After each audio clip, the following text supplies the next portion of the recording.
এক কথায় শাকিব খানের ভক্তরা টোকাই, টোকাইদের জন্য শাকিব খান এবং রায়হান রাফি টোকাই সিনেমাই বানিয়েছে। তুফান সিনেমাটি একটা টোকাই শাকিব খানের ভুয়া ফ্যান গোষ্ঠী। ভাই রে ভাই, দেশের কি অবস্থা তাহলে দেখেন। একজন দায়িত্বশীল সাংবাদিক যখন সরাসরি পাইরেসিকে সমর্থন করে, বাংলাদেশের সিনেমাটি পাইরেসি হয়ে গেছে এটা নিয়ে তিনি পুরোপুরি সমর্থন করে শাকিব খানের গোষ্ঠী, শাকিব খানের ফ্যান গোষ্ঠীকে ভুয়া বলে দাবি করেছেন। এমনকি শাকিব খানের নামে, এমনকি পরিচালক রায়হান রাফির নামে তিনি সরাসরি দাবি করে বসছেন শাকিব খান এবং পরিচালক রায়হান রাফি ভাড়াটিয়া ফ্যান বেজ এবং ভাড়াটিয়া কিছু গ্রুপ ক্রিয়েট করেছেন শাকিব খান এবং রায়হান রাফি, তাদেরকে দিয়ে তিনি তুফান সিনেমার প্রচারণা করেছেন। তবে একজন দায়িত্বশীল সাংবাদিকদের কাছ থেকে এরকমটা আমরা আশা করিনি ভাই। আনিস আলমগীর, তিনি হচ্ছে আনিস আলমগীর, আমি তার পেজে দেখলাম তিনি Baishakhi TV, Asian TV, art TV, বেশ কয়েকটি টিভি চ্যানেলের তিনি সাংবাদিক, তিনি একজন সিনিয়র সাংবাদিক। তিনি যেটা পোস্ট করেছেন এবং তিনি যেটা দাবি করেছেন আমরা আগে সেটি দেখব এবং তার কথাগুলোর জবাব দেওয়ার চেষ্টা করবো। ব্রাদার্স, তার পোস্টটি আমরা দেখে আসি। তিনি প্রথমত একটি পোস্ট করেছিলেন যে তুফান সিনেমাটি আমি পাইরেসি কপি ঘরে বসে শুয়ে শুয়ে দেখছিলাম, সেই সিনেমাটি দেখতে একেবারে বিরক্ত লাগছিল, একটা জঘন্য সিনেমা। পরবর্তীতে সেই কথার জবাবে সাকিবিয়ানরা তাকে জবাব দেয় এবং তার পোস্টটিকে কমেন্ট করে। তিনি পরবর্তীতে আজকে আবারও একটি পোস্ট করেছেন যেখানে তিনি পাইরেসিকে সরাসরি সমর্থন দিয়েছেন।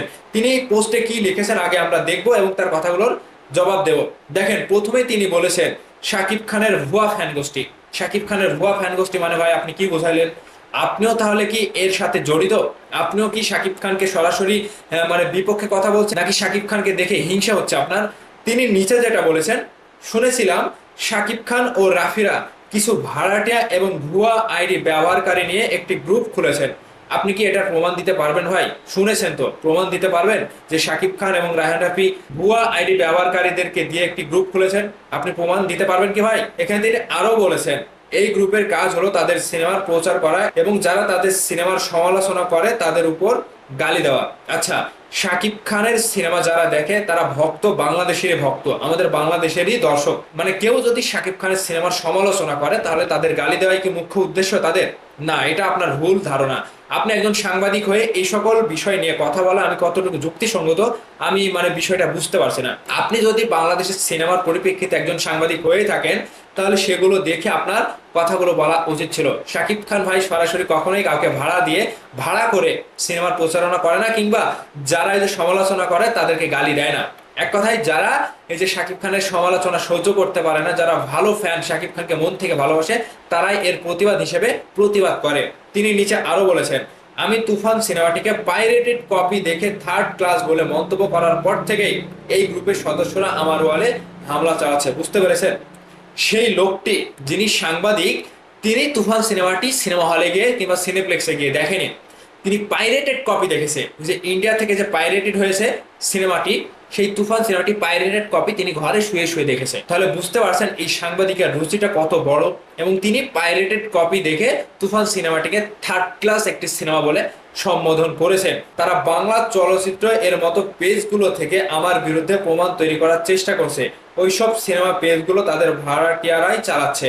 তারা বাংলা চলচ্চিত্র পেজ বলতে কি হচ্ছে, আপনার বিরুদ্ধে প্রমাণ আর কি নেব ভাই? আপনি তো সরাসরি যে ফেসবুকে লিখেছেন, পোস্ট করেছেন, এখান থেকে বোঝা যাচ্ছে যে আপনি একজন পাইরেসি সমর্থনকারী সাংবাদিক। আপনি পাইরেসি সমর্থন করছেন সরাসরি। তিনি যেটা বলছেন যে এই ঘটনায় আমার কিছুটা অবাক লাগছে, মানে আপনি এই ঘটনা দেখে অবাক হচ্ছেন, কিন্তু আপনি যে সরাসরি পাইরেসিকে সমর্থন করছেন এটা দেখে তো আমরাও অবাক হচ্ছি ভাই, যে একজন দায়িত্বশীল সাংবাদিক কিভাবে পাইরেসিকে সমর্থন করে। তিনি বলছেন, প্রথমত তুফান সিনেমা যদি সত্যি ভালো হয় তাহলে সমালোচনার ভয়ে এত ভাড়াটিয়া ফ্যানের প্রয়োজন কেন? দ্বিতীয়ত, পাইরেসি শব্দটার অর্থ কি শুধুমাত্র বাংলা সিনেমার জন্য প্রযোজ্য? মানে তিনি যেটা বলছেন যে তুফান সিনেমা যদি এত ভালোই হয় তাহলে সমালোচনার ভয়ে এত ভাড়াটিয়া ফ্যানের প্রয়োজন কেন? আচ্ছা, ভাড়াটিয়া ভাড়াটিয়া আপনি বারবার বলছেন, এই ভাড়াটিয়া কারা আমি বুঝতে পারলাম না। আর তুফান সিনেমাটি আপনার কাছে ভালো নাও লাগতে পারে, তাহলে আপনি এসে সরাসরি পাইরেসি কপি নিয়ে সিনেমাটি দেখবেন এবং তুফান সিনেমার বদনাম করবেন, কিংবা ভাড়াটিয়ারা এসে প্রচারণা চালাচ্ছে এরকম বলবেন, তাহলে আপনার কতটা মানে যুক্তিসঙ্গত ব্যাপার আমি বুঝলাম না। এবং তিনি আরো বলছেন যে পাইরেসি কি শুধু আমাদের বাংলা সিনেমার জন্য প্রযোজ্য? পাইরেটেড কয়েকটি হিন্দি সিনেমা দেখে ওরা যে টোকাইদের জন্য টোকাই সিনেমা বানালো সেটা দোষের না, দোষ হচ্ছে টেরাবক্স থেকে পাইরেটেড ওই ছবি দেখা। মানে তিনি যেটা বোঝাতে চাচ্ছেন যে টোকাইদের জন্য টোকাই সিনেমা বানিয়েছেন। এক কথায় শাকিব খানের ভক্তরা টোকাই, এবং সেই টোকাইদের জন্য শাকিব খান এবং রায়হান রাফি টোকাই সিনেমায় বানিয়েছেন। মানে তুফান সিনেমাটি একটা টোকাই, মানে রায়হান রাফি শাকিব খান টোকাই সিনেমা বানিয়েছে, সেটা দোষের না। তিনি যে ঘরে বসে টেরা বক্স থেকে পাইরেটেড কপি দেখেছে, এই জন্য তার দোষ হচ্ছে। হ্যাঁ ভাই, এটা আপনার দোষ, কারণ আপনি পাইরেটেড কপি দেখেছেন এবং পাইরেটেড কপি দেখার পরে সরাসরি সমর্থন করেছেন কপিরাইটকে, পাইরেসিকে। আর সেই সমর্থন করার পরে আপনি সেটা নিয়ে বিরূপ মন্তব্য করেছেন। তৃতীয়ত, এই গ্রুপের সদস্যরা ভাষা ও আচরণ অত্যন্ত অশালীন। প্রমাণ চাইলে সেগুলো আমি সাইবার আক্রমণ নিয়ে যারা কাজ করছেন তাদের দেখাবো। ভাই, শুধু আপনি যে কাজটি করেছেন, সরাসরি পাইরেসিকে সমর্থন করে বাংলা সিনেমার বদনাম করেছেন, এটা আপনার কাছ থেকে আমরা আশা করিনি। আপনি একজন সিনিয়র সাংবাদিক, দায়িত্বশীল সাংবাদিক, তাহলে আপনার উচিত ছিল বাংলা সিনেমাকে নিয়ে কিছু একটা পজিটিভ বলা, কিংবা পাইরেসি করেছে এই পাইরেসির প্রতিবাদ করা, কিন্তু আপনি করেননি। উল্টো পাইরেসিকে সমর্থন করে বাংলা সিনেমাকে নিয়ে আবল তাবল মন্তব্য করে গেলেন।